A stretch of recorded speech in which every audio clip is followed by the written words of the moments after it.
చంద్రుడు సుమిత్రకు లక్ష్మణ శత్రుఘ్నులు కైకేయికి భరతుడు పుట్టే కథ వినరమ్మ రామచంద్రుని అయోధ్యకు రాజుగా రాముని పట్టాభిషేకం ప్రకటించినరు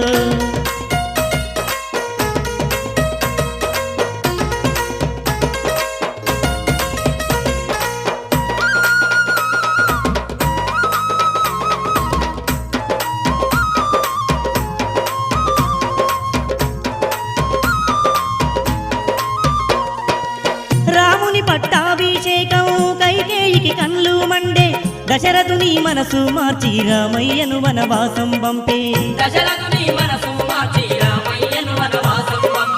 అన్న అంటే ప్రాణమంటూ లక్ష్మణుడు వెంటే నడిచే సావైనా బతుకైనా నీతోనే అంటూ సీతమ్మ గదిలే